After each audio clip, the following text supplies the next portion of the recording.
Hey everyone, welcome to the GDM Spotlight. Our guest today is Kevin Kerlan, who brings 14 years of experience launching and leading customer education programs at high-growth SaaS companies. What makes Kevin's perspective unique is the range of company sizes he has worked at over his career, from tech giants like Google to established players like Workday, Sumo Logic. And most recently, Kevin spent 4 years at integration platform Workato during a period of hypergrowth as the director of customer education. Thank you for being here, Kevin. How would you describe your journey so far? Thanks. No, it's great to be here. It's been humbling. Education for SaaS companies is a field I found myself in through a long process of being drawn to certain types of work. I actually started out trying to be a professional pilot, and the job I landed was for an aviation training content company. And I fell in love with the education production process. That's where I got a lot of my initial chops in the technical aspects of producing education programs. So at the time, that was in San Jose. I decided I didn't want to be a pilot anymore, but I had all these skills in a field. And eventually I came to recognize the skills in that field as being an instructional designer. That was what I was doing. And this skill set applied very nicely to larger companies that were in and around San Jose, which of course is software. But it's funny because the field of SaaS and aviation cannot be more different. It's this range of different work environments that excited me from like a sociological perspective. Like, how do people work together in different industries? What are the similarities and differences in work culture? And it's just been a really fascinating journey. Wow, that is such a unique background. I'm sure there's still some very interesting overlap there, which has shaped your approach to customer education and SaaS. Customer education teams often have to balance many competing priorities and stakeholders.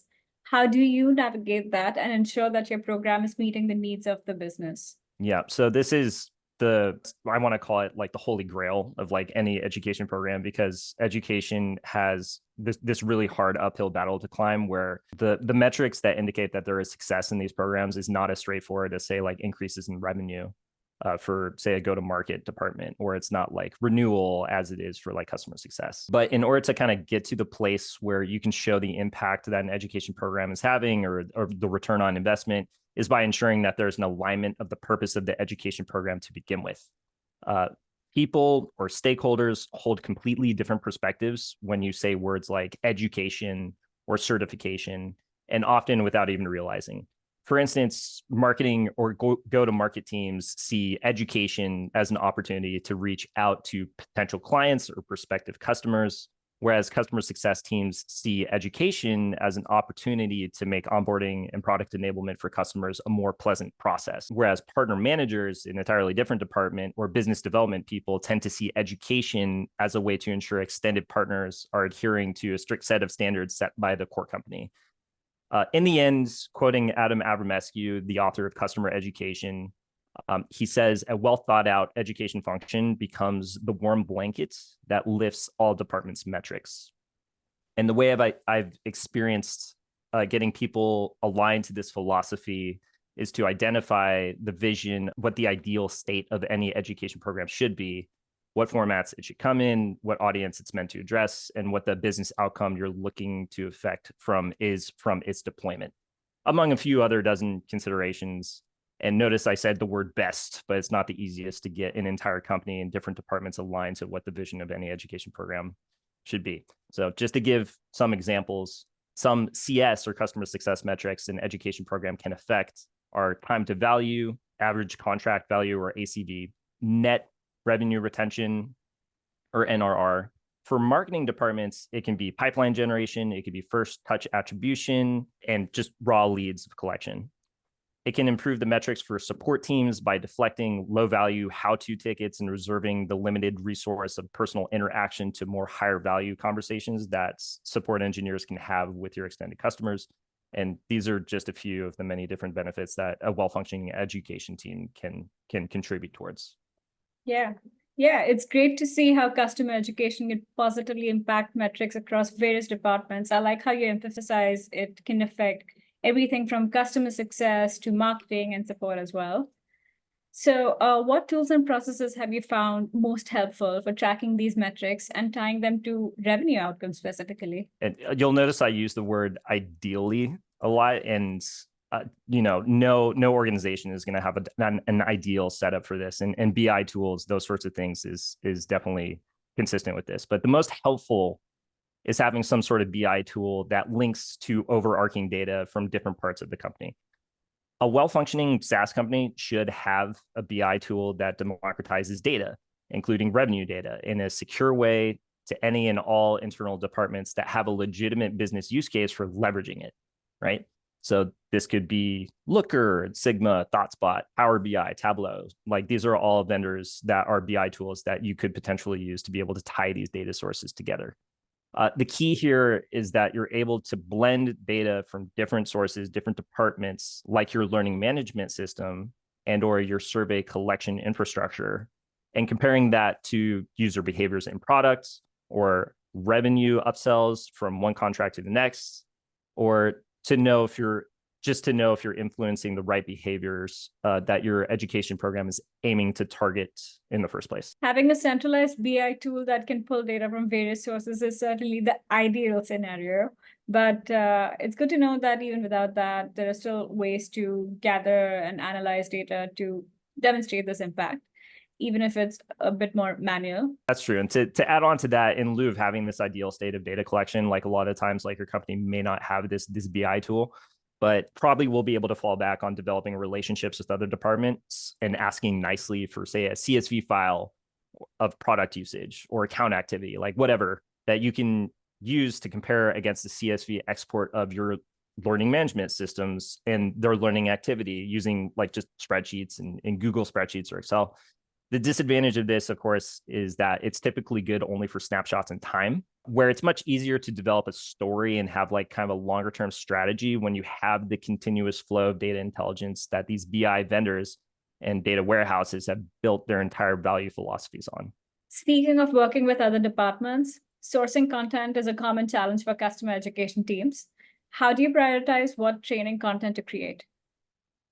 It's a good question, and one that varies based on whether you have an education program to begin with. So assuming you're making an education program that addresses new user onboarding, if you don't have any education program in place already, the people I would first turn to are customer success managers, support engineers, really like any job role that needs to deal with customers who are experiencing frustration using your platform, and compiling the topics they believe to teach customers that will make their lives easier, both the employee and the user of your platform.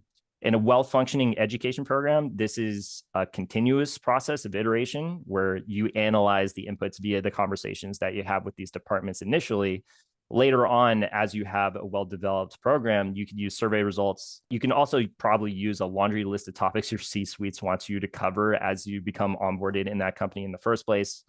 And then developing an education program that addresses these pain points, be it from your C-suite, your CSMs, your support engineers, and assess whether your education program is actually changing the behaviors that these original pain points were highlighted to try and address. So from the assessment piece, that means you have deployed an education program and you're looking to see if it affects the behavior based on if trained people actually change their behavior by taking your training. This will give you guidance on how you either need to alter your existing courses or educational material, or see if the augmented capabilities of the educated customer base necessitates developing content in a different direction, perhaps covering a more advanced feature subset of your platform, or making the programs more personalized or verticalized to how people in different industries can use your platform. Collaborating with customer-facing teams to identify pain points and knowledge gaps is a smart approach. The iterative process that you're describing is probably key to continuously improving and evolving your education program. So how do you decide on the right mix of formats of training to drive product adoption and engagement? So typically you meet the audience where they are. You identify the audience that you're trying to address, and you try and empathize with them with how they like to receive information in their heads. Right? So different types of learners have different preferences for how they would like to learn and what motivates them to learn. Or if your learner doesn't care about getting a credential to improve their personal or professional brand, they may want just-in-time training or JIT, right? training made available through systems that recognize that they're trying to do something in context and accommodating them with a short video, a short product tour, or links to bespoke documentation, or with new advancements in AI, even co-pilots that might make recommendations to them for what the next step they should take should be. So other learners may want regimented learning paths to support their learning journeys outside of the system that they're working with, to get a more holistic understanding of when and why they're using your company's product in the first place, and receive proof that they have taken the time to get a good foundation of these technical skills required to use your company's product via the form of a credential, a certificate, what have you. So typically your audience will have this range of people who are motivated by different things with different levels of technical capability. And it's your job as an educator to recognize what type of format you should develop to accommodate the diversity of your learning audience. I really appreciate how you highlight the importance of understanding your audience and tailoring your content accordingly, personalizing it. So as a rapidly growing company, how do you keep your customer education content up to date with frequent product releases and updates?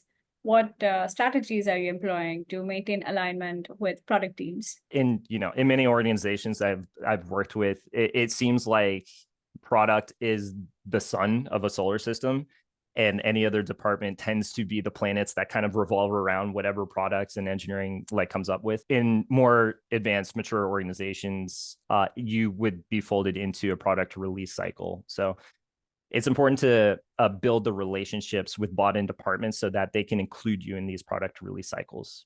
That's the ideal place to be.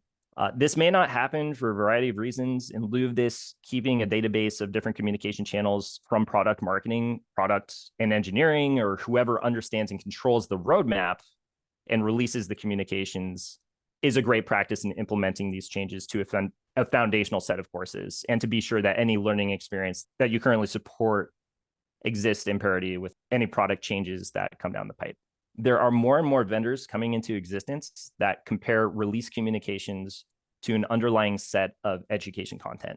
And using AI will evaluate where there may be gaps in new features, or emphasize with value propositions for existing features to make education more aligned to the voice of other departments' release communications. So those are some ways that using AI makes those content improvements much more succinct and much more efficient to be able to implement. Absolutely. It's exciting to see how AI platforms are emerging to identify these gaps and align education content with new releases.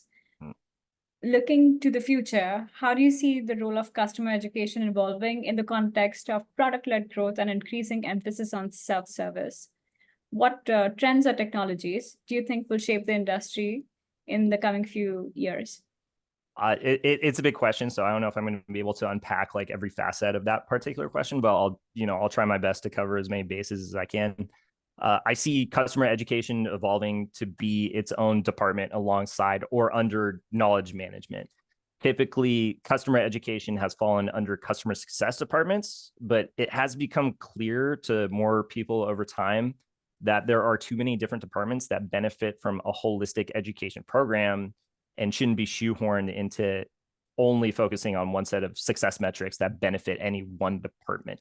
So AI is the shiny object that all suites talk about, the thing that LinkedIn is exploding over, and it will change the way content production teams, including and especially education content production teams, will do their day-to-day jobs. This will shift anybody's job role to take on more responsibility in a more diverse set of areas as it frees up some cognitive workload and time from the heads down curriculum development that AI will help out with. And technical writing, anything that requires a lot of focus, AI will help become more efficient, help bring up to speed and up to snuff, which will free up your time to do much more strategic and relationship building activities within your company.